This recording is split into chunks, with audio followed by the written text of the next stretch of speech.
What's happening? Yeah, I want to welcome everybody to the Community Crime Network by way of Fivefold, by way of John Q and the Roundtable, by way of our special guest, YJ the author. I want to thank y'all for coming in. We got some information for y'all that we want to share. Of course, if you're following the case, you already know it just gave us the autopsy. But first, let me holler at these people in this chat. See who we got in the building. We got Kim Jackson. We got Miss Young. What's going on? How you doing? D Walsh in the building. That dope black lady in the building. How you doing? Yeah, we here. We here. Sarah, the replay queen. Okay. Truth Seeker, I see you. Charlene looks like she just became a member of that who I seen. Hey, salute for representing and supporting my sister, man. That's all love.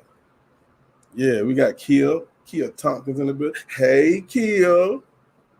What's happening? Who else we got? Miss Sweets in the building. Y'all falling through. What I'm talking about. Tamika. Crucial K. Go put your shirt on, Crucial. We got Kim Jackson, Trina Love. Yeah, man. I thank y'all, man. We definitely appreciate y'all for coming in and representing, supporting. Because, the best people to follow is the ones who going to give you the truth. And y'all know we don't do no capping over here. We don't carry no bones because somebody else said it on their live. That ain't how we rock over here. Y'all know what it is. So, I ain't going to hold you too long. We're going to go ahead and crank this thing up, man. And I hope y'all ready for the ride. You did. Let go.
Boom! Like John would say. What's good? What's good, man? We got the Roundtable +1. +1. Yeah, man. Yeah. We're going to give our YJ opportunity to introduce himself for those who don't know him, but you should. Go ahead, Jizzle. So, yeah, man, it's YJ. I do music. I make music, and I like true crime. For some reason, I don't know. It's something a little weird about always talking about death, but it's interesting. And, 1/4 of Bank Music Group. As you know, me and Boss do music together. So that's my number one love. My number two YouTube infatuation is true crime. So I'm here, man. That's what it is. Well, if you're wondering how did we come up with this live, Jizzle asked us, and I call him Jizzle, but y'all call him YJ. That's my dog. He asked some questions on his page, and I had to share it with 54 and John backstage after one of our lives, and I was like, man, these some serious questions. Right. 54 said, hey, man, let's do a live about it. That's a whole entire live. So, yeah. Okay. Salute to the people, though. Yeah. I'm like, we need YJ. He has good questions. Yeah, most definitely. Ask the right questions, seeking the right answers. Yeah. So thank That's you, Brother YJ, for asking the right questions. Yes, sir. Yeah, so, yeah, we're gonna definitely open the show up with the latest. So, John, we're gonna go ahead and talk about this autopsy report, man. It's some things now that we want to share, and we're gonna go from there. So, John, if you got that ready, man, let's go ahead and put that on the screen. Oh, come back, Kings. We got you. We got you. All right, just let me know you got it down there, John. Yeah, salute to everybody in the chat. Yeah, much love to everybody. I see my smoke sisters just slid through here. We appreciate y'all. Amp then slid through here. That's my baby. Amp Easy's in the building. Blue Yeah. Double G is in the building. D Walsh is in the building. Fire Mama is in the building. Woo!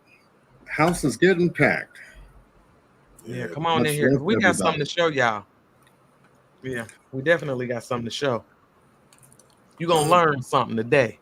Yeah, we're gonna learn shit, like my grandma used to say. I'm gonna learn shit. Grandma, what does that mean? All right, John, take it away, man. All right, so let's get this where we need this. The findings I thought was Yeah, you want to go to the findings? Mm-hmm. I think it's like on page 4 or 5. Okay, let me know if that is visible. Type a 1 in the chat, everyone. I want to try to get this as big as I possibly can for everyone to see. Yeah, that's perfect. You know how we do it. Mm-hmm. All right, so we have here from the Sangamon County Coroner's Office by Jim Allman, coroner, the Springfield, Illinois. Report of post-mortem examination. We have Sonya Massey, female, black. We have the address here. We have the date of death, 7/6/2024. Date of the autopsy was 7/8/2024, examined by Nathaniel Patterson, MD. We have a date of birth here. We have a city and state here. Time of death, 1:47 a.m. Time of autopsy, 8:30 a.m., assisted by Zach Thomas. I know you guys wanted me to go to the pathological findings, but I'd like to give a prelim to the autopsy as they received her. We know how you do. Okay. We know how you do, John. Okay. And it's just for those that are just joining the story. This might be their very first time looking into this case and everything. So we kind of bring everybody up to speed while we're in progress. The body is examined at Memorial Medical Center in Springfield, Illinois, under the authority of the coroner, Jim Allman. The body is received in a body bag sealed with a coroner's tag. A coroner's band on the right wrist confirms identity. Photographs and radiograph of the head are taken. When first viewed, the body is clad in a pair of pink shorts and a pair of white shorts. Beneath the body are a previously cut white nightgown and a previously cut white tank top. Loose in the body bag are a cutaway pair of gray pajama pants and a red and blue scarf. Received with the body are a pair of green fabric boots and a pair of white socks. A clear stone piercing is in the right cheek. The hands are bagged. The bags from the hands and the clothing are released to the Illinois State Police. See evidence submitted. The clear stone piercing from the cheek is left in place and released with the body to the funeral home. Now, upon external examination, the body is that of a well-developed, nourished Black woman whose appearance is compatible with the stated age of 36. The body is 112 pounds and 64 inches. There's good preservation in the absence of embalming. The body is cold, rigor is fully developed, and the posterior lividity is partially fixed. The Black scalp hair is twisted into several cornrow style braids. The irides are brown, the corneas are clear, and there is no petachia of the bulbar or the palpebral surface of the conjunctivae. The ears, nose, and lips are unremarkable. The teeth are natural and in good condition. The neck is symmetrical. The chest and breast are symmetrical. The abdomen is flat and unremarkable. The external genitalia, anus, and perineum are unremarkable. The extremities are well developed and symmetrical. The back is unremarkable. Okay, so we've got identifying marks here where there's a 1 1/4 inch ovoid scar is on the anterior surface of the left knee. Evidence of therapy. I'm going to just cruise over that. Evidence of injury. Boss, is this where you want me to start? Yes. Yes, Okay. please, sir. Okay. So we have listed here evidence of injury. There's a gunshot wound of the head and minor blunt force injuries of the right leg. On the lower eyelid of the left eye is a 1/4 inch in diameter round gunshot wound of entrance with a circumferential 1/16 inch wide, moist, red marginal abrasion. The wound is centered at 4 to 3 1/4 inches below the top of the head and 1 1/4 inch left of the midline. There is no soot or gunpowder stipulating on the skin. All right, Joe, I just want to stop you right there. Just for a moment. Just for, yeah. Now, how many people in the chat heard that she was shot one time? Put a 1 in the chat. How many people heard she was shot 2 times? Put a 2 in the chat. How many people heard she was shot 3 times? Put a 3 in the chat, because there's a lot of conflicting information that's being put out by these news stations. And what John just read says she was only shot or hit 1 time. 1 time. Am I right, 54? You are correct. Absolutely. That's all they talk about is the 1 shot to the eye. That's it. So if there were others, it would be in this report. It's not there. Right. And another thing that I noticed in this report was they were talking about the minor blunt force injuries of the right leg. And I'm like, well, when did that happen? But then when we talked about at the last roundtable, when we talked about the medical wristband, had she been in the hospital for something going on with her leg? Like, where did this come from? Right. I don't know. And I don't know, maybe someone can answer in the chat or on the panel if this had nothing to do with this incident. Is it important to put it in the report? I mean, they have to document everything. Yeah. I would think, yeah, they gotta, regardless if this is a report from the coroner, he got to do his due diligence, and every single thing that he sees, he got to report. Absolutely. So according to this report, as we are laying eyes on it right now, there is 1 gunshot wound. Right. Yet we have 3 shots fired at the location. Mm-hmm. Right. 3 shots were fired. We heard it. We Yep. all heard it. So where did the 2 other shots? What did the 2 other shots hit? Something in there. Some shells in some bags somewhere. Yeah. That Rich, I'm not sure 54. Do you know if her body was wet? Now the floor was wet. I can't tell you if her body was wet. You would think it was. We'll get to that later. But 54, did you hear about her body being wet? Anybody? No, I didn't. I didn't. Okay.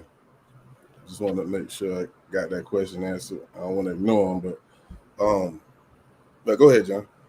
Yeah, this is very interesting. Mm-hmm. After perforating the skin and subcutaneous soft tissues of the left lower eyelid, the bullet sequentially perforates the left zygomatic bone.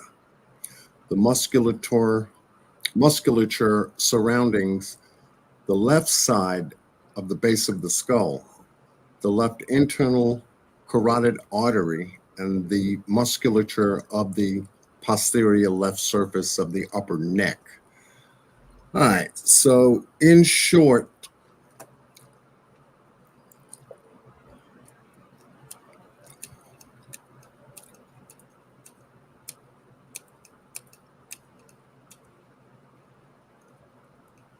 this is what we're talking about right here. This is a bullet entry to the left side of her face underneath the eyelid. This is the entrance wound. Mm. The exit wound from the gunshot exited in the back, in the base of the skull area toward the upper neckline. So it automatically gives you an angle. Yep. It makes From sense. the upper left side,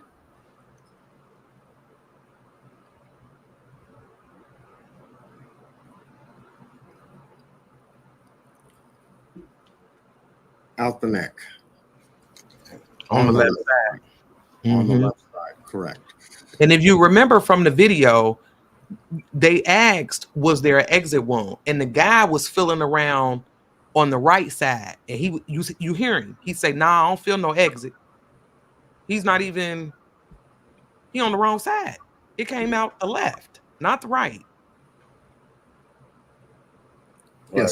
so what we don't see in the video is how the aiding police officer, which was the secondary backup officer giving assistance to Sonya at the time, he must have had the towel behind her neck and something to stop the blood from coming out of the face while compressing underneath the left eye.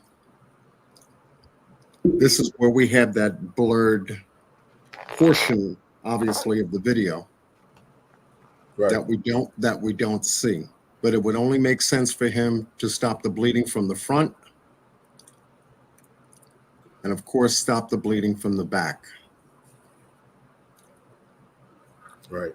Absolutely. So let's take a look at the what was found in our system. Yeah. Let's see what was found in our system, because Come down some. Yeah. Okay, so we have here, let me just make sure. that was it where you was at. Okay, toxicology. Yeah. All right, we've got from the toxicology samples that were sent in. We don't know where this was actually sent in.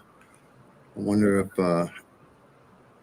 NMS Labs got this toxicology report, but nonetheless, we have one. We have an analyte list. 3 tested positive for gabapentin, at 6.0 micrograms.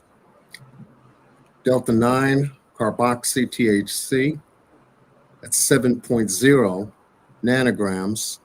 We've got Delta 9 THC at 14 nanograms. This was taken from the peripheral blood. It's a tissue that is retained out of the eyes. We got cardiac blood and a section of the skeletal muscle retained. See toxicology report. Special studies consist of 1 tissue biopsies are retained. DNA blood card is standard, released to the coroner.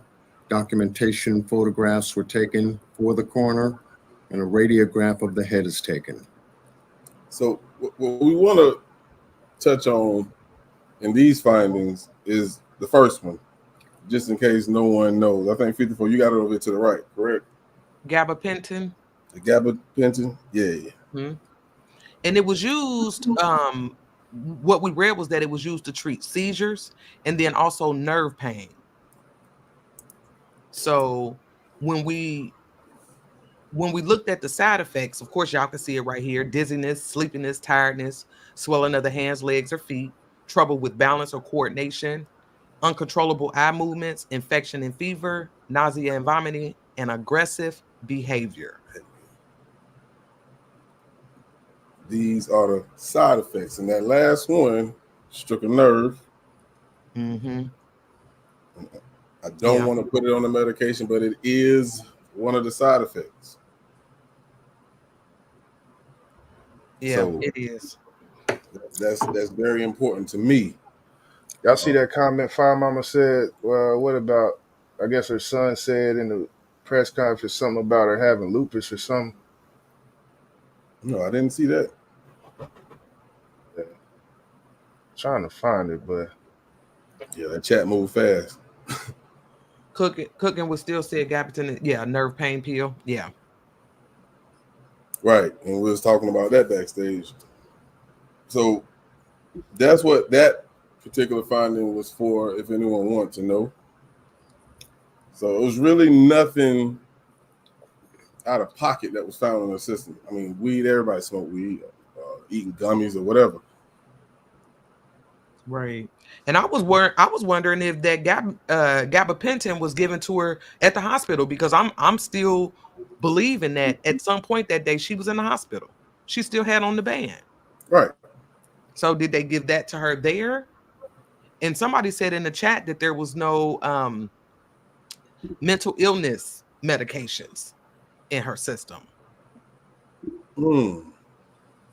From when I looked up, I know when the thing that seemed like it'd be most commonly used was for epilepsy. Once you mentioned the seizures, so that would make sense. Right. Yeah. Right. Yeah. You're right. Okay. Do we have a listing for the analyte Delta 9 THC? What you mean? In other words, do we have a lookup? Are we able to look that up? Delta 9 THC, because it is at a very high level. Hold on 1 second, I'll look it up. Okay. So in the meantime, while I do that, just in case nobody has heard this, I just want to play it while I look this up. This is the 911 call. 911, what's the address for your emergency? 2868 South Hoover Avenue. What's going on there? I keep hearing stuff on the outside of my house, and it sounds like somebody was banging on the side of my house. I don't know. Oh, could y'all come and see? And can you confirm the address for me? It is 2868 South Hoover Avenue. What is your name? Sonya Massey. And your phone number? I don't know the number by heart, but I know that somebody's outside my house right now. Okay. Have you seen the person? That's when she hung up. It was, I don't know if y'all caught it. Every time I listened to it, when she told her name, am I tripping, or did that lady laugh. Maybe I'm tripping. Oh, you will have to play that back. I didn't catch Yeah, that. that's what I was about to say. Okay, I'm playing. Just listen to after she give her name. It's like she's 911, what's the address for your emergency? 2868 South Hoover Avenue. What's going on there? I keep hearing stuff on the outside of my house, and it sounds like somebody was banging on the side of my house. I don't know. Could y'all come and see? And can you confirm the address for me? It is 2868 South Hoover Avenue. What is your name? Sonya Massey. And your Sounds like a sneeze. The sneeze. Yeah. I ain't picked that up, but it could be. Was that a chuckle or a sneeze? I don't know. I don't know. It's hard. Because it was right at the very end. But I found the. Go ahead. I'm sorry. Oh, I'm sorry, boss. She might have been clearing her throat too. You're a nice guy, John. You're a nice guy. I heard a chuckle. But the other night is just pretty much a chemical in cannabis and hemp plants. So that's pretty much all it is. Delta 9. Yeah. May cause some side effects, but I think we all know what side effects those cause. You know, those are. It's just a type of THC, I'm assuming. Right. But so she just had weed in her system and this gabapentin. That's it. That's it. Right. So, and somebody made a comment in the chat almost as if we were implying that because one of the side effects is being aggressive, that we're saying that she was aggressive. We're not saying that. So I don't even want to take it that way. No, don't do that. We ain't saying that. But that is one of the side effects. You saw it. We ain't make it up. Don't do that. So one of the main reasons we're here, of course, like we said, we have YJ here. He had questions. Is when they actually announced the charges, and we talked a little bit about that on the live at the Roundtable, and they got 3 charges of murder, first-degree murder, right? And then I think it was another one of assault, aggravated battery or something like that. Mm-hmm. And now what I read, it said each murder charge carries 45 years. Now I know YJ, you said you found something different. Right. In Illinois, I seen well, when I looked it up, it said 20 to 60 for Illinois on that charge. 20 to 60? Yeah. Okay. So if I don't know if anybody have this pulled up, but when you look at murder 1, you got to look at the details that surround it and what causes it to be murder 1 versus murder 2 or whatever, or manslaughter. And I think that's where YJ questions came in. But we're going to let John, you got the charges pulled up. You want to go ahead and go over those, and then we'll dig a little deeper. Okay, you wanted me to start where? Just go over the charges. The first degree, yeah. Okay. All right, so the people of the state of Illinois, plaintiff, Sean Grayson, defendant. The people's verified petition to deny defendant pretrial release. Now come the people of the state of Illinois by John C. Milheiser, state's attorney in and for the county of Sangamon, Illinois, by First Assistant State's Attorney Mary E. Rogers, and pursuant to 725 of the Illinois State Code, petition this honorable court to deny the above named defendant pretrial release. In support thereof, the people state as follows. In the above captioned manner, the defendant has been charged with first-degree murder, aggravated battery with a firearm, and official misconduct. Right. So, first degree murder. Remember, Google is free. You got really 3. And first degree is the most serious and is punished accordingly, involving premeditated murder and intentional murder. Second degree murders is the next step down, but still involved with intent to harm or to kill. Now, of course, premeditation to me, I don't know, but intent to kill, Yes. you shot her in the face. Mm-hmm. To me, any headshot is an intent, in my opinion. Any headshot. Absolutely. I can see that. Intent. Yeah. Because if you're trying to, take a weapon out of someone's hand, you don't shoot them in the head. Mm-hmm. Yeah. But go ahead. All I was gonna say, the premeditation, you thought about your decision. There was enough time, and the thing about the word premeditation, I think, and with the law, there's no, when I looked around to see, there's like this gray area of a time period that has never been. There's no way you can put a time on premeditation. There can be premeditation an amount of 30 seconds or 2 years. And it depends on which case it is. So when it comes down to it, it's like you thought about your decision to kill someone before actually killing them.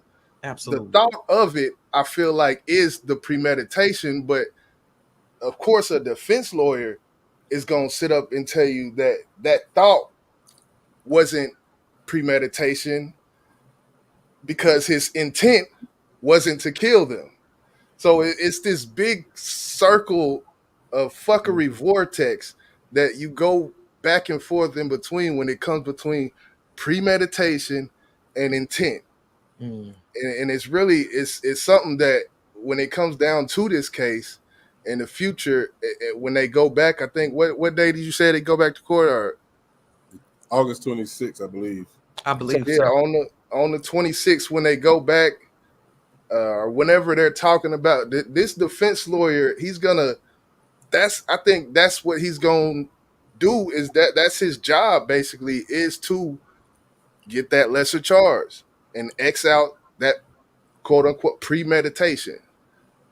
Right. Yeah, he's gonna attack that. That's his job. Right. That's the only way to take the first degree murder charge off the table, is to attack premeditated and or intent to get it off the table. And I hate to say it, but I'm going to read this. It says second degree murder. And tell me if this does not fit what we saw. Now, if you disagree, hey, that's okay. An unplanned, intentional killing reacting in the heat of the moment when angry. A death caused by reckless disregard for human life. First degree murder, premeditated, intentional killing, like stalking someone before murdering them. Yeah, second degree sounds very close to what we've seen on the video. Hence, you can prove intent because it's on the video. Right. And that will back up a second degree murder charge if it has to shift. Right. So if we're saying that, then the lawyer's job continues then, right? And his job is to what? He's going after first degree murder. He's going to make the defense. No, I mean, the prosecution. The defense. No, I mean for the defense. If we're saying that it looks like 2, then what's his job then in that case? Would be to go down a step from that. There's no way. So I would. That's what he's got to prove. Hence, the fight is right there. That's what he's got to prove. And the fight is going to take them directly to the video. And they are going to scrutinize not Grayson's video, because he turns on his body cam at gunpoint. You see? His partner's body cam was already on at the time of arrival, when they made contact with Sonya. You see, so it's going to the jury is going to obviously take a look at both of these, and in its entirety, the secondary body cam worn by the backup officer who did not fire or discharge his weapon during the time of the incident, they're going to rely heavily on that particular video because it displays conduct, it displays manner, it displays condition, it displays communication, type of communication, acceleration, everything. Or escalation, I meant to say. Escalation, everything. Dollar Tree, I'm with you. Boss, you see what Dollar Tree said? Because I said the same thing. I said he told her he would shoot her in her face. And that's exactly what he did. Yep. That's the problem. Yeah. And that's what I was just going to hit on. That same comments. Salute to Dollar Tree. Now, you know, we listen to the young lady that I don't like, Candace Owens. And she felt like he just said it. You know, a lot of people say, I will do this to you. And then coincidentally, it did happen. That's verbalized. He aimed at her face. Mm-hmm. He aimed at her face and shot her in her face. Do you think they can run from that statement he made? Because I know that's going to be brought up in the court. No doubt. So is that not? I know he said, "I will shoot you in your face." And he said, "I'm going to," but he did. He did. He did. Mm-hmm. That's verbalized intent. He verbalized it. Right. And she, Fire Mom, I'm with you. She said, "I'm sorry," and dug down. And so there was a lot of issue about this pot, about whether she threw the pot, raised the pot, dropped the pot. It was too much.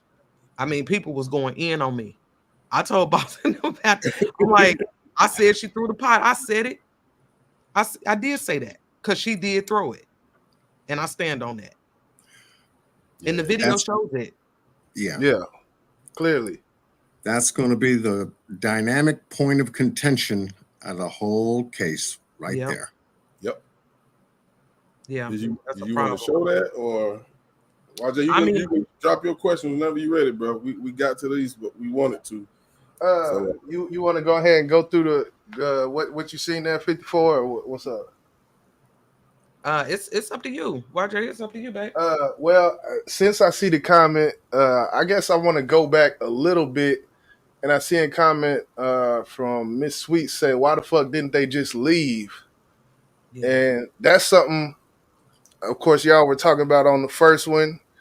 And I'm thinking to myself, I'm like, and I think I brought this up at the Smoke Sisters the other day. When it comes to a good officer, and I'm not calling him a good officer, but I'm just, hypothetically, this is a good officer. He responds to a prowler call. My fault. He responds to a prowler call. He sees broken window. This woman who's flustered at the door. She was obviously flustered. I think we can all agree on that. And it's a prowler call. So would a hypothetical good officer want to at least take a peek in and see, basically see the call through, basically? Right. But okay, let's think about this. She said she heard someone outside of her home, a prowler outside. And They checked. As they pulled up on the scene, they went around the house, everything. They seen nothing. Right. So I guess my question is, are you thinking at this point, okay, that they're not outside? Do I need That to maybe check inside? right. That maybe it's escalated to now he's inside. We just want to see, what truly is going on here, type of thing. Is that even plausible, or is it when the point where he asked, "Is everything okay?" and they almost left? Would that curiosity or would that inner cop make a cop want to enter and see, in fear of it being like a invasion type thing or something on the inside? Well, I will say this. She came to the door, and if, let's say, for instance, someone was in the house with her, holding her, for one, I don't think she would have came to the door. But secondly, that he could have said, "Hey, go to the door. If you tell him I'm in here, I'm gonna kill you." How? As soon as I open that door, I'm jumping in the police arms. He's in there. So with Right. that being said, I think from a cop's point of view, obviously there's nothing going on here. I'm asking her, is she okay? She good. But I see where you're going with this, YJ. I do.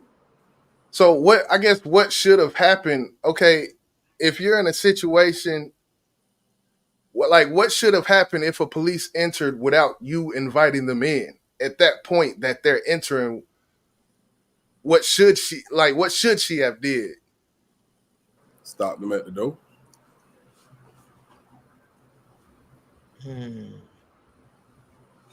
I don't believe she gave him permission. We seen her walk inside and he just followed behind her.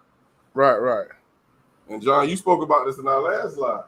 Yeah, there was a point where they were about ready to walk away. Right. And he had turned back around and had asked her the question, "Are you sure this is not your car?" Right. And hence she confirmed in the negative. She said, "No, it's not my car." She said they brought it there. He was confused, like I was confused. Right. Like, who brought it there? Yeah, there you go. Yeah, so I think that's what they were trying to get out of her. They were all about that car. That's what it seemed like to me. Right. And I was sure they was going. I mean, I'm thinking like, well, why can't they run the plates? Just run the plates.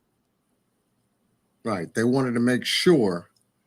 And by doing so, the officer, from what I heard in the distance, what I could pick up, he said, "Do you mind if I come in, or if we come in and check your ID, just to be sure?" And this is where he had stepped in behind her. His partner seen that he had entered the house, and so he followed suit. Mm-hmm. Yeah. I mean, and I'm pretty sure she don't know, and I hate to sound, judgmental, but she probably didn't know her rights as what she could have said to him. Right. As far as don't come in my house, because I think she already felt that demonic spirit when they got there. Yeah. I definitely believe that. She could have just said, "Everything is okay. Y'all came. Y'all didn't see anything. I'm fine. I'm good. I'm glad you came. Thank you very much. Good night." Close the door. Right. So from when it comes down to, because I see a few people in the chat talking about the DUIs of the officer. I guess he had a couple DUIs or something like that. Yeah. Oh, I remember that. Yeah, they did say So that. when it comes to that, I kind of have a more lenient standpoint when it comes to that. When it comes to police officers who do jobs that 90% of us don't want to do, I feel like stuff like that, we can't really lean on these type of things simply because the nature of the job and just what it is that they do type of thing. Like, not everybody is going to do this, dog. If every police officer with a DUI couldn't do law enforcement, I mean, as shorthanded as a lot of jurisdictions are currently, it would be even more shorthanded by looking into these type things, saying, "Oh, you got a DUI, you can't be a police officer." Like, so, Right. Mm. I get that, but you know, they expect for us as citizens to withstand the law. Right. They have to do it as well, and I don't know what the punishment is for an officer who has a DUI, especially while Can you freeze that? Can you freeze that? Oh, hold on, I wasn't even. It's okay. I'm sorry. You could have frozen it. Oh. Yeah, you could have frozen.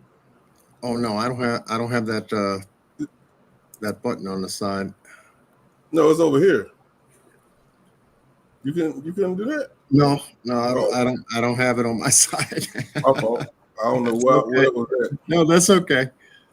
That's okay. I gotta give me one of them flashlights they got. God, Yeah.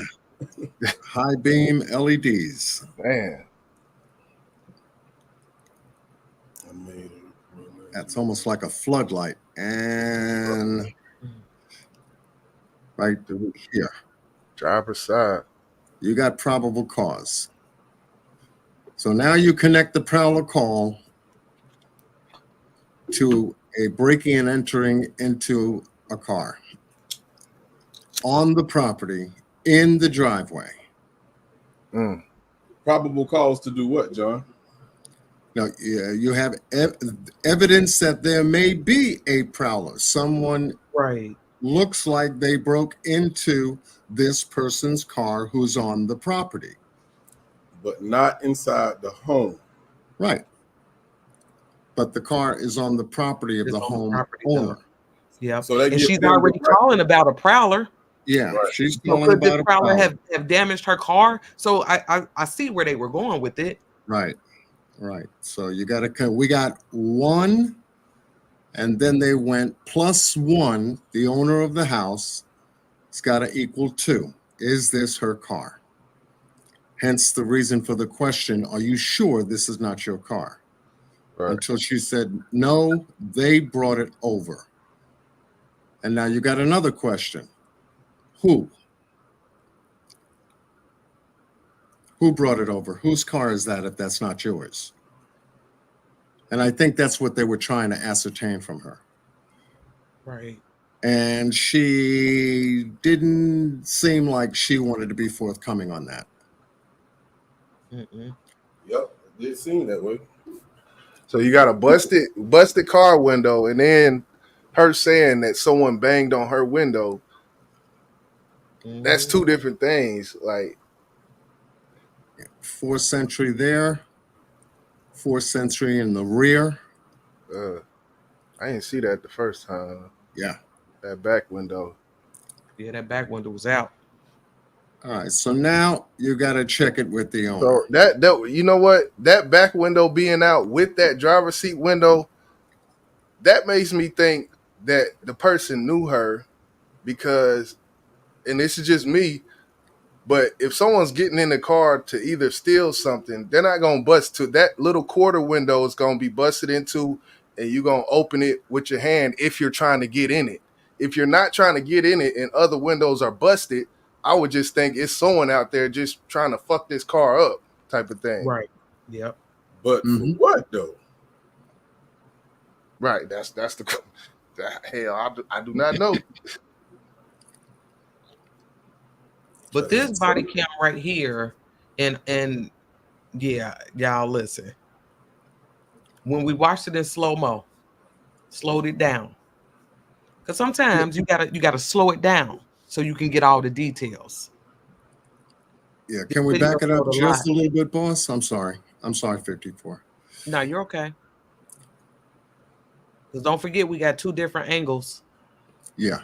All right. So do we have another angle? You can no. Keep this one. Keep this one. Do we have volume on this? Yeah, you want me to play it? Yeah. All right. Yeah. Oh, I would rebuke you in the name of Jesus. Huh? Rebuke you in the name of You better fucking not. I swear to God, I'll fucking shoot you right in your fucking face. Okay, I'm sorry. Drop the fuck. Golly. Right there. I'm sorry. And then he says, dropped the pot.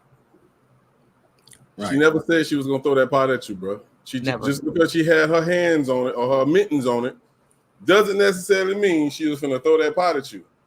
I think you're evil. You kin to Satan, because when she spoke Jesus upon you, you got angry about that, bro. She spoke it twice. Mm-hmm. She hit a nerve. Yeah. Drop the fucking pot. Now they advance. Both officers wielding guns now advance in her direction. And the problem is, from this angle, you can't see exactly what's going on with her. Right. We had to switch angles in order to see what she was doing. And it told a story. You see what I see? What? Where you at? I wish Buddy would have pulled his trigger. Shit. I'm sorry, God forgive me. God forgive me. But You had to grab that one, huh? yeah, he would have hit him right in his back. Like, what you doing? Yeah, The people's lounge when she. Oh, go ahead, boss. I'm sorry. His gun looked like it's pointed right at Grayson's back. Mm-hmm. Yeah, he stepped in front of him. He stepped in front of him until he crossed over from behind him and then got onto his left side, as you'll see him do. And then you see all that steam coming up from right here in the left-hand corner? Yep, lower left hand. There's water on the floor. There's water. And there's steam. Hot. I'm going to take this down and I'm going to move it forward so we can get to the... unless you want to put yours up, 54. Oh, it don't matter. All right, because I think either way you want to try it right here so we can all control it and see if they can see. Let me I mean, I still got the other one up. So if we need it, we could play both. Let's just start here since we already got it up. Let me take it down, then I'm going to scrub it because I don't want no strikes and none of that nonsense. The People's Lounge said when she put her hands up, she didn't have the pot. You're right. But at some point, she grabs the pot after that. You'll see. If you go back to body cam number 2 on that same track, then we'll be looking at it from Grayson. Mm-hmm. We'll be looking at it from his body cam right here. Right. Now let's watch it from this angle.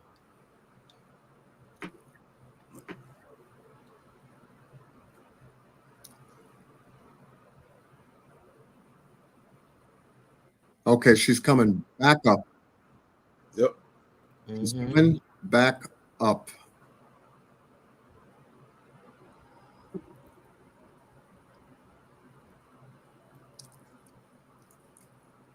There's the water.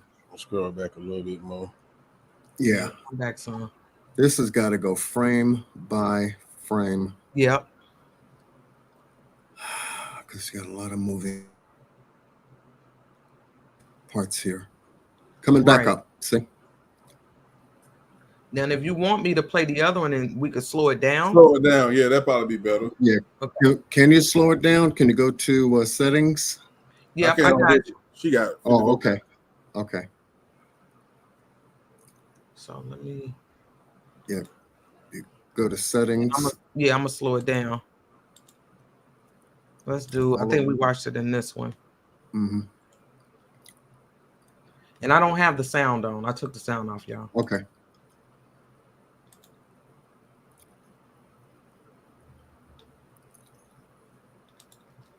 Now, this is Grayson's body cam. He activates it right here at 1:20:41. Draws his weapon. Hands up. She ducks down. She comes back up. There's the pot. Now, did y'all see it? Do we need to, I'm sure we got to run it back. Yep. Run it back a couple of times if you can. Yeah, we'll run it back. Beautiful. Beautiful. I'm going to try to catch it. See how good my skills ain't got. Uh-huh. Hands up. She crouches down. She comes back up and grabs the pot. Comes back up. Right There's there. a pot. Boom. Beautiful. You nailed it. 54. Right there. Now, do y'all see her? Now, listen. Put a 1 in the chat if you see her holding this pot over her head. Put a 2 if you don't. Like shit, some of that water might have got on her because I said the same thing. I told that person in the chat asked that question. The pot is not empty. Yeah, Listen, I'm looking at that kind of Well, that pot pot is not empty. And we're gonna show you. We about to get to it, but we you know, y'all know how we do. We got to break down the details. We got to show it in pieces. She got the pot over her head. Marty Smith, you don't see that pot over her head right now. Dale Trent, you do not see that pot over her head. Take a careful look. Come on now. Because if you look behind her, which is kind of hard because her arm is just, you know, kind of blocking the view, that pot ain't on that stove no more. I can tell you that. It's right here in the air. Damon Hill, you do not see that pot above her head. And if you notice, like Fire Mama said, if you notice, the floor is dry. The floor is not wet right now. Yeah, it's dry. Right. It's dry. But that's going to change. Yeah. And this is the point of contention they're going to have a major fight with in court right here. Yeah, that's a pot in her hand. A lot of people still asking where is the water. Yeah, she took it off the stove and took it to the sink. Right. That was the order. Well, they thinking right now that pot is empty. Yeah, just keep playing it. That's okay. You gonna see. Evil Eye Adams. It was a reaction. This is how she reacted. Mm-hmm. And then just keep your eye on this area over here. Right here, where y'all see this little, it looks like a computer chair. And then like right here, you can see that it's dry. There's no water right here. Now I'm gonna go ahead and play it. Okay. Wait a minute. Boom. Now there's water here. Do I need to back up? And steam. A little bit. Steam. Just a little bit. Right there. Yep. There's water and steam. Right there. Yeah. And then I'm gonna tell y'all something else. The pot landed in this chair. Yep. Sure did. We can show you. We can prove it. We can prove it. So do everybody see the steam? Can we? Yeah. And now the floor is wet. So let's keep. Remember, the police officers too are still behind the counter in the living room. And notice what he did too. And this is all he had to do before he even fired. Back up. Back up. That's all he had to do. That's it. That was simple, right? Golly. Simple movement. That was simple movement. Just your big tall ass could have, after that happened, holster your gun and go rush her and detain her. That's like the simplest thing. Like, I don't know. Shit wild. Tan, you correct. Do with his big tall ass. She about 130 pounds. Soaking. She about, what they say, John Q, 100 something. 112. 112. 112 pounds. And your big burly ass with all these tattoos on your arm. She didn't throw no knife at you. She you know, and even a knife, like you gonna weave that shit in a heartbeat, but she didn't pick up no gun. She picked up she had a one shot try with some boiling water and threw it. Once that boiling water is on the ground, your duty to society is to detain. That's all you got to do. Okay, she did this. This gonna be a charge. That's assault, and we gonna wrap it up and go home. Nothing happens. But I just want to say this, and then we'll go forward. I don't want to take too much time. But who opposed the initial threat? When we talked about this backstage, he did. He did. When he pulled his gun on her, she was scared. That would have scared me. Right. I'm sure that would have scared down to everybody in here in this chat right now. All she tried to do was put the name of Jesus in his life, and then he pulled this weapon on her. What threat did she cause for him to do that to her? Nothing. Well, the trigger was the way he responded to her. Right.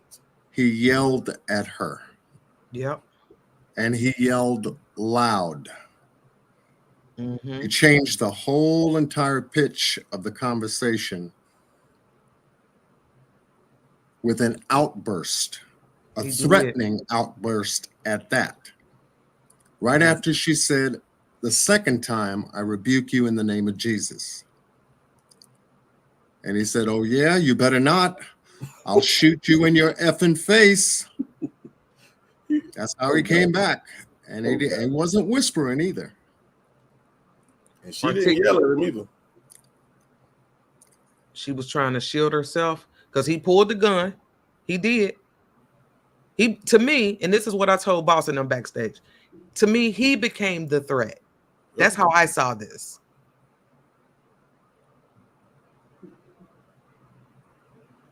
Yep, scared her. Safe zone. Oh, yeah.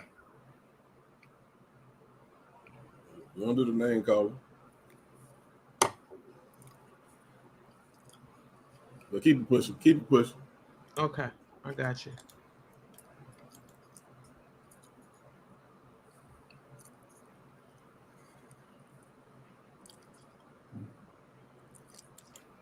I'm gonna stop right here. Y'all see right here? When I first caught it, I told Boss, I said, Boss, the pot on the chair. Boss was like, nah. Like, bro, that pot on the chair. Dude, I know it's kind of.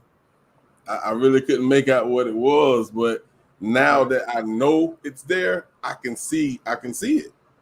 Yeah. I can see it clear as day. Yeah, right here. This color of the pot, right there. Right here. The pot is there. So we'll keep going. So you see the steam coming from it? The pot right here. Now, do you have that on regular speed? No. Okay. I if you go back to slow-mo. Okay, so if you go back to normal speed with volume, you get dialogue here. Hold on. Yeah, hold on. Somebody said that's not a pot. Go ahead and show them. It is a pot. Well, yeah, that view, it looked, whenever you'll see it later more clear because it's blending in with the chair right now. But the steam is the indication of the pot. Absolutely. So I still got it on slow-mo. I'm gonna let it ride on slow-mo because I don't want y'all to miss nothing. I don't want y'all to think we didn't came over here to try to fool y'all. We didn't. But like I said, it's a computer chair right here. Let me get out this chair. Yeah, come out of there.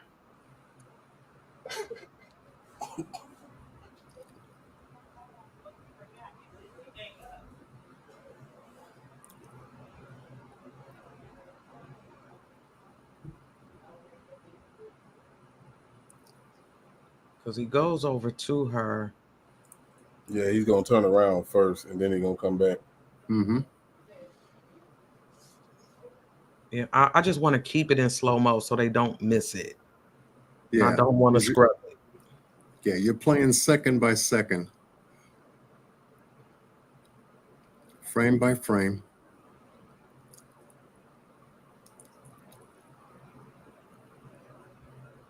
Have to, so we don't miss it. Right. That's how you pay attention to the details, man.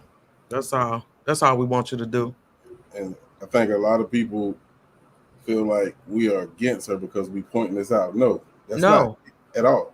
No. Yeah, that was one of the first maybe one of the first 20 comments it came through. Said was talking about the question of the title and bootlicking and y'all bootlicking for even asking the question. Like what? That's crazy. Yeah. That's crazy. But again, we all about the details. If y'all been riding with us, y'all know this. Obviously, they haven't. They new here. And we're not going to twist the details just to fit your narrative. I understand you mad. I'm mad too. For sure. But we can't overlook the facts. These are the facts. They gave us footage. How they gonna give us footage and then you don't want to believe the footage? That's silly. That don't make sense to me.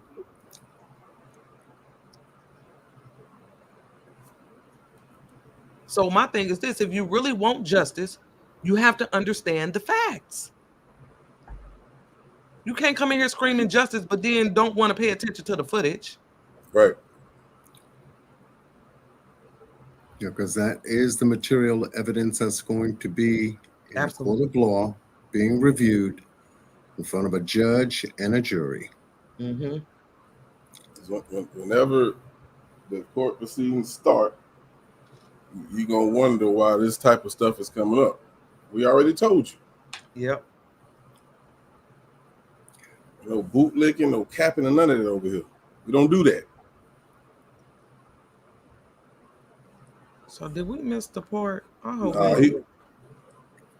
is when we got out to the car. Yeah, this is Grayson's body cam. He went out to his car to get the first aid kit. Nah, we don't need that. Nah. Right, so if you scrub it back, and it gonna switch it over. Yeah, that's what I'm thinking. Yeah. I thought we had is it gonna play? Maybe because I got it slowed down. Let me see. Yeah. Hold on, I'll tell you what, 54. Since I got this pause right here. Yeah, you want all play it in normal? I actually got where we were at. Hold on, let me just share my screen. I got it right here. Go ahead. Yeah, I saw the can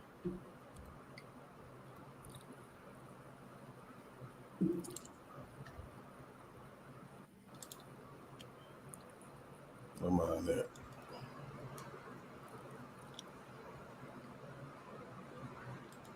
What's that in that chair right there? Yeah. Can somebody tell me what that's? Well, what is this in that chair right? That look like a pot. Correct me if I'm wrong, man. It looked like a pot. But let's play a little bit. That's crazy. It landed perfectly on that chair, upside down. On the chair. Yeah, upside down in the chair. Now I'm gonna take it and unmute it, and I'm gonna play it regular speed so you can hear something else. Oh, I don't want to catch that. I do not want to catch that. And I thought, it's like one of them one pots like grandma would have that you didn't use a lot. It's burnt on the bottom. Right. That's her favorite pot. I thought the same thing that someone said that don't look like the same pot. I thought the same thing when Boss showed me it backstage, but it would make sense because that burn that like you just said that bottom of that pot gonna be black like that. The pot just fell. The pot just fell off that chair. What he got in his hand? It's not on the chair anymore. You see, it's not on the chair anymore. He's got the towel in his hand. He's got a towel in his hand. He's picking the pot up and sliding it right between his legs. Just like that. That was definitely the pot, because why would he grab it with a towel? With a towel. Absolutely. If that wasn't the pot. I'll take this down. I mean, I get that people have more than one pot, but we're talking about the same pot that came off the stove.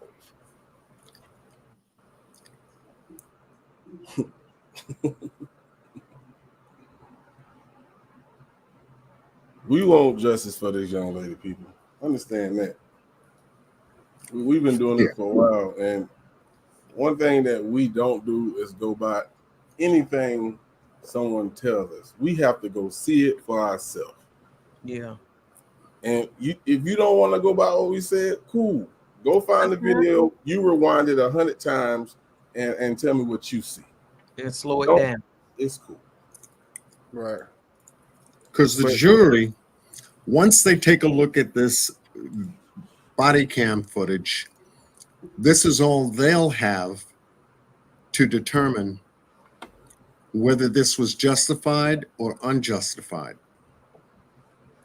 And if the charges of first-degree murder apply, to the incident that had occurred. Right. He definitely should not have shot this young lady. He should not have done that at all. I don't think she did anything to deserve that. Yeah. The only reason we brought up intent, premeditation, charges, first degree, second degree, is because of what the definitions of each one of them states, and comparing it to what we see. That's it. That's it. If they give him first degree murder, high five, goddamn it. And I think someone mentioned, hate crime in this. Ben Crump's involved with it now and things. From y'all perspective, hate crime, does this equal hate crime? I can't say necessarily a hate crime. It's kind of different from the Ahmaud Arbery case. And y'all know that I followed that case from day one. It's from my city. After he shot and killed him, he said, "You effing nigga." Right. You know what I'm saying? They found things in his phone where he said he did not like black people. The evidence added up in that case to be a hate crime. Now, evidence come out here where he's been seen or heard saying things about black people, or he's done something to a black person, then yeah, they can slide that in. But do I think he like black people? No, I don't think he like black people. Do I have proof? No, I do not. Q. Well, to me, this is an unjustified shooting. It's definitely unjustified. Yeah, period. Black, white, unbiased, straight up. Right. His reaction, cause, and reaction says it right there in the video.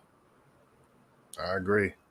He could have used non-lethal force if it was necessary, or they could have backed right up out the door completely. They should have left when they didn't have to confront the hot water.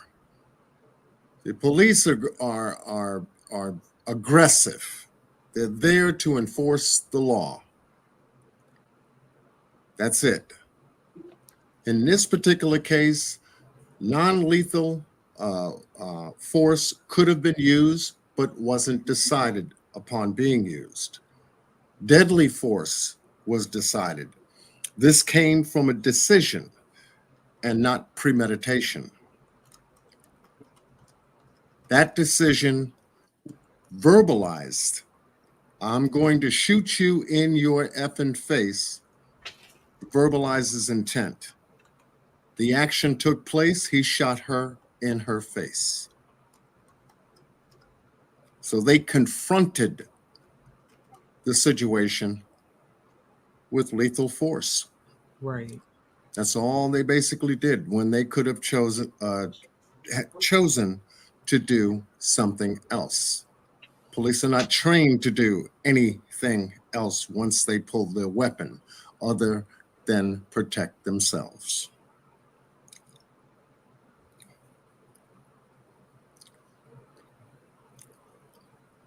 Yeah. Unfortunately, you'll hear a lot of people talk about, I'm sure this is going to come up during the duration of the case, about training. No, not about training. They get plenty of freaking training. What they have to really begin doing is deciding. It's the decision factor. How they think about a situation has got to improve. So you don't think that the training, like when it comes to the training, you don't think that plays a part in the decision making? Oh yes, it does play a part, but when it comes to the decision, that's the part. See, that is a intellectual judgment. Right. You see, that's coming strictly from the person itself. I'm going to pull my weapon or not. Fight or flight.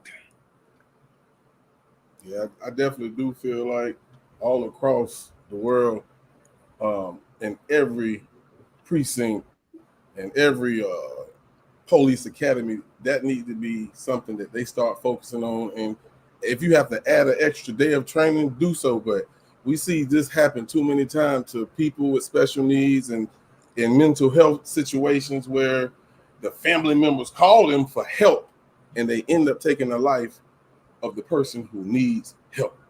Yeah. They're not well trained on it. It's obvious all over the world, not just here. I done seen plenty cases like this, and it's sad. I think my standpoint on it may be a bit grim when it comes to it, but I think of it more of a from kind of like my conceptual standpoint of the line of duty may be a bit grim, but it deals with strictly human nature of there always being a bad seed. So we will, you know, I hate to sound like this, but it's gonna happen. Mhm. Like this, like they talk about people who run businesses and there's overhead. My analogy to the line of duty is this is their overhead. This is gonna happen because there are bad seeds, and there's no way for us. There's no amount of training. There's no amount of anything that can X out human nature, and they're strictly being bad apples in society. Mhm. Right. I agree with that. I agree with that 100%. But With you on that. But we can't say, and I'm only talking about these type of situations where the victim, has a special needs issue, a mental health issue. You can't say bad seeds are killing them. I think it's just lack of training when it comes to this. Now, when it comes to unjust police shootings on whoever, you know what I'm saying? It could have been a mistake. But when you have someone that you went into a situation, and I truly feel he knew something wasn't right because he asked her any mental issues. He knew it. Mm-hmm.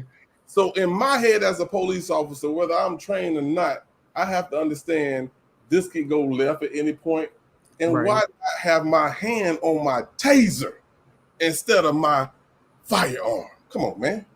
Right. 112 pounds? Come on, man. You're a coward. 112. Yeah. Now there, to a degree too, there is a dark psychology behind this as well. And I'm not implying anything regarding the police that were involved in this. However, you have to take into consideration a fact. There was a pot on the stove. Do we have that picture of the pot on the stove as we clipped it? Boston. We don't have it in here. Oh, man. Okay. She was told that she could go in the kitchen with their permission and turn off the stove because the pilot light, was the gas stove, was up high. And they didn't want any fire hazards.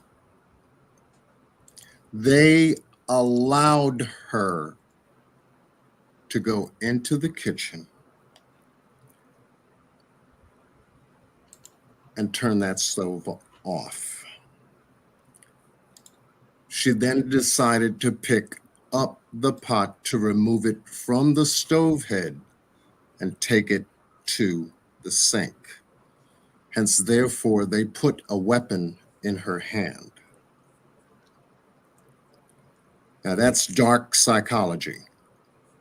That would be like telling someone once they enter a situation, let's say a house, and there's a gun on the table. Now, you wouldn't think a police officer would say, "Hey, is that your gun?" And they say, "Yeah." I say, well, do you mind putting it away? It's Right. entrapped. See what I'm saying? They're going to allow you to go over to the gun to pick it up off the table, hence putting a weapon in your hand. Right. And then justifying a dark psychology behind it. That's deep, You know what I'm saying? Right. So And once again, it all goes to decision. It goes to aspects of training, but there is a psychology behind the police officer's duties. They can escalate and de-escalate. A lot of these cops choose to escalate Right. because now it goes to their credit if they can get an arrest, which they get credit for. Yep. It's revenue. It's revenue for the courts, folks. But in this case, they finna lose some revenue because everything about this, when I know they're gonna get sued, they finna lose some revenue.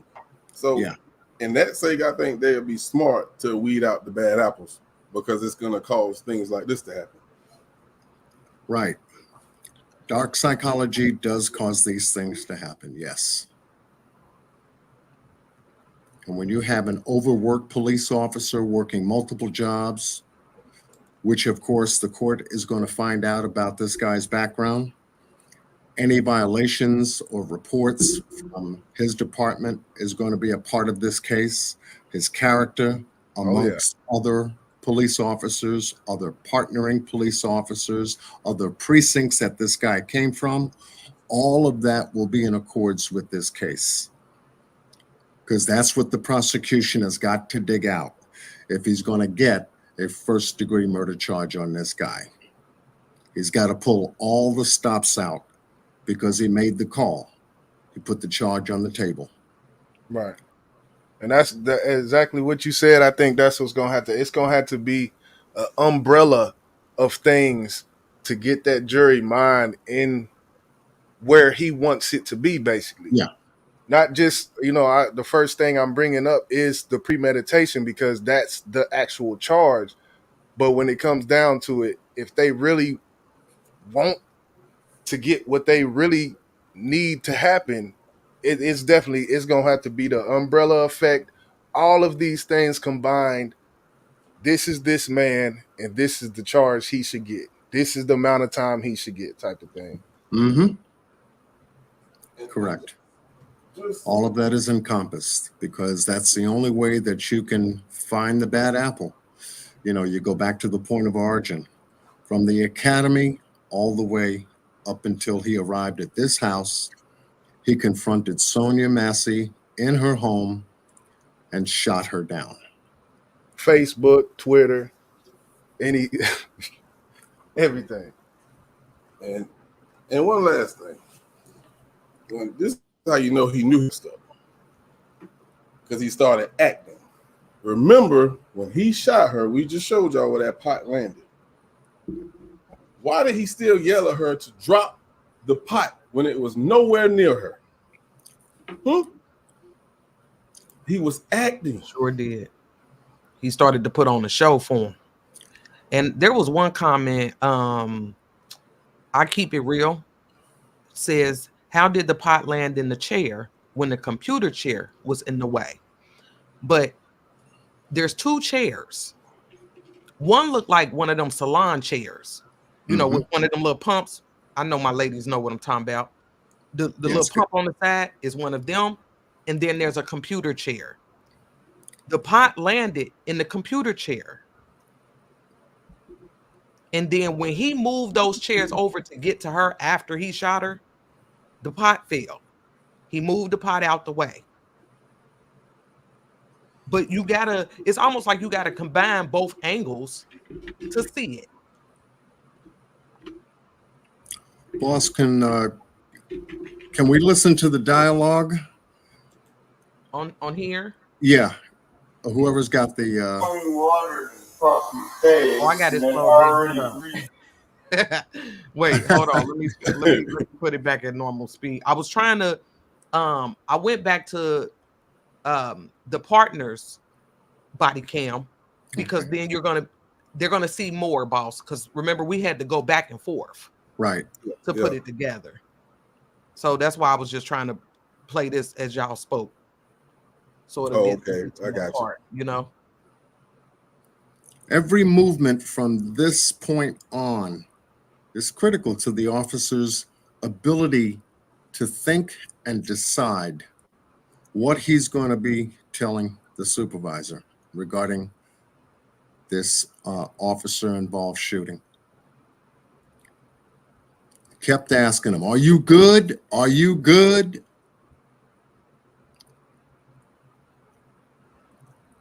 His From where partner she was asked him, standing. was there a gun? Yeah. Either that or, the supervisor did. There was the question of a gun. Where's the weapon?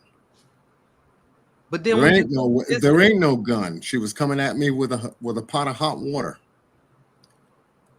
Here's that salon chair. Look, right there. Boom. There's that pot. That's the pot upside down in this chair. And that's why the water ended up where it did. Now, my thing is this, because we could say, oh, well, we didn't see her throw the pot. But to me, it's a 2 + 2 = 4 situation. Considering where she was standing and then where the pot landed. To me, it only makes sense. Yeah, it's a close distance because as you see him move that chair, you'll also see her feet. Yep, she's right there. She right there. Right there at the base. So when she went down, got struck, hit by the bullet, she went backwards. Yep. While the pot went forward. Mm-hmm. And that's why there seemed to be a lot of, if you rewind back this live, there seemed to be a lot of steam around this chair because the pot landed on it.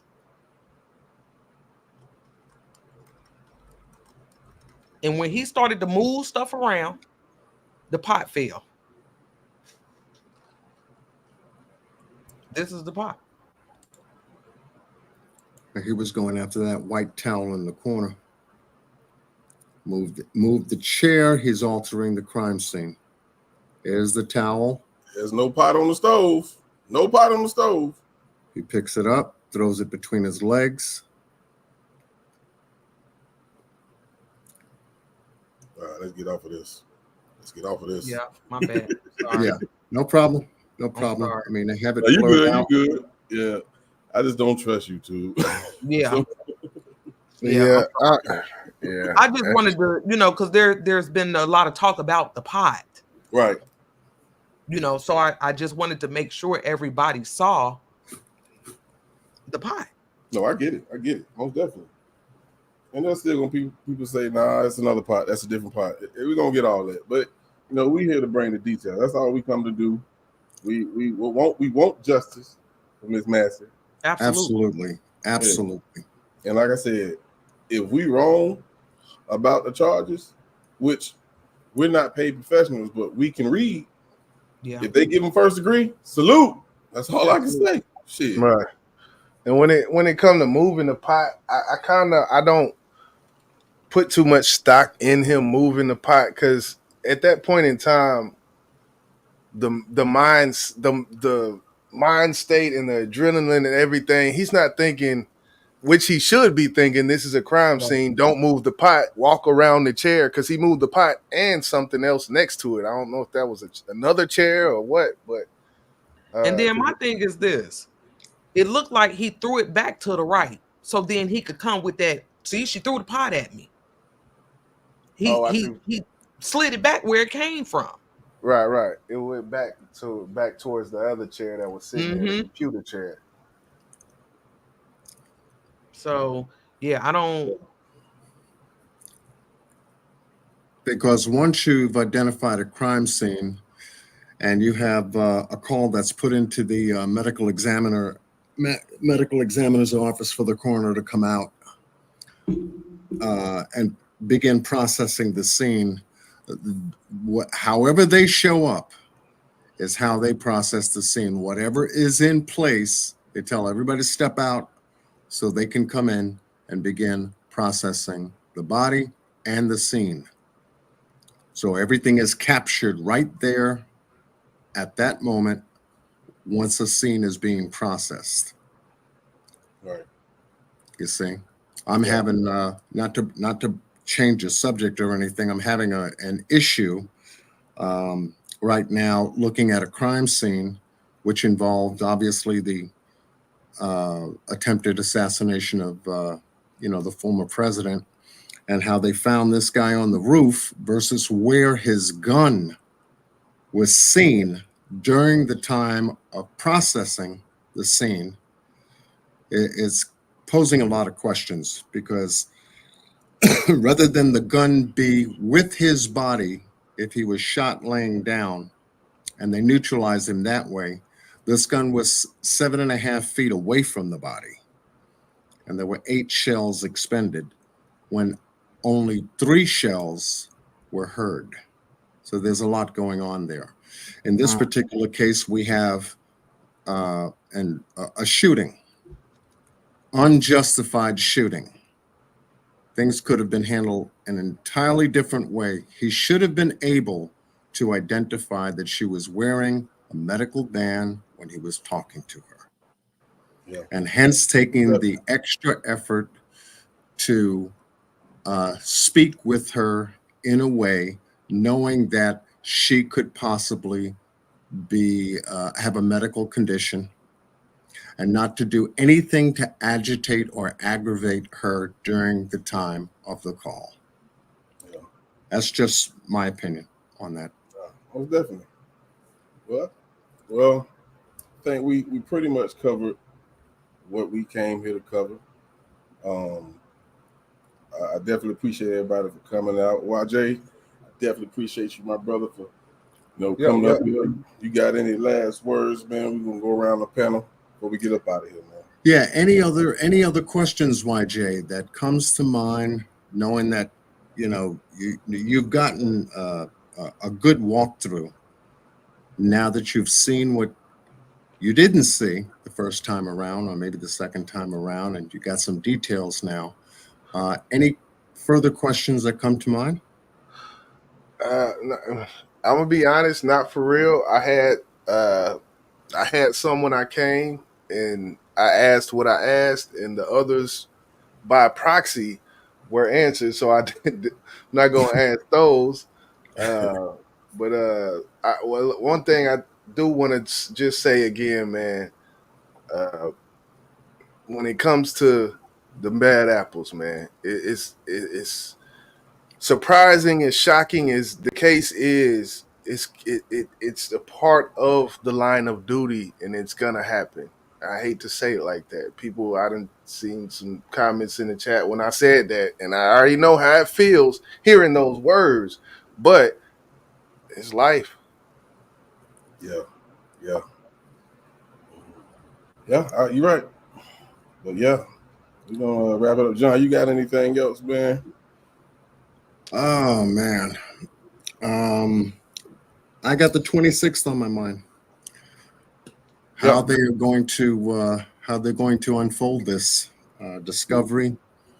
What's going to be allowed in? If anything is going to be thrown out, anything going to try to be suppressed. I mean, they got an uphill climb on this. Illinois